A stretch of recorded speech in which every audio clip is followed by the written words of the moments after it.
As fighting continues between foreign-backed militants and Syrian troops, neighboring countries seem to be dragged into the confrontation. The Turkish government has been a key ally to al Nusra Front, fighting against the Syrian army.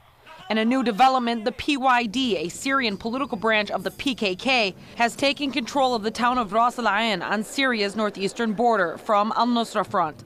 The two engaged in a battle with each other, and some bullets that reached Turkish soil killed a boy. It is likely that al-Assad's regime took tactical steps to play off the Arabs, Kurds, Turkmen, or different ethnic and sectarian groups against each other. No one should be deceived or cheated by this. However, members of the main Turkish opposition party have said it is actually just the opposite, and that Turkey seeks for any reason to start a ground invasion in Syria. CHP lawmaker Faruk Loaglo said on Friday that the AK party is after foreign intervention in Syria and is trying by any means to create a de facto situation. He also accused the government of pursuing an unrealistic foreign policy and acting in a partisan way in the Syrian crisis. Directly referencing to al Nusra Front, Loaglo also urged the AKP government to end the support for radical groups fighting the Syrian government.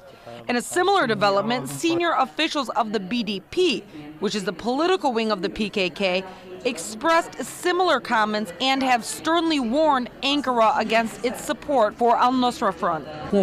We would like to note that the policies of the ruling government, which completely contrast with the continuing democratic resolution process, are both paving the way for an increase in distrust and provocations. We urge the AK party to move beyond its current position, which will lead to instability in the region. In the meantime, the Turkish army has beefed up its security at its borders with Syria, and Turkish troops shot at PYD fighters after two rocket-propelled grenades fired from Syria hit a border post on the Turkish side of the frontier. The idea of the Syrian conflict spilling over into Turkish soil has reached somewhat a new level.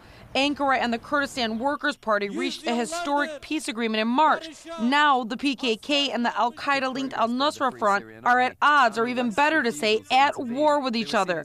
The political wing of the PKK has said the fact that assailant gangs affiliated with al Nusra Front are supported by the Turkish government is, quote, increasing our concerns. These latest developments come as several soldiers patrolling Turkey's border with Syria have been wounded by unknown gunmen.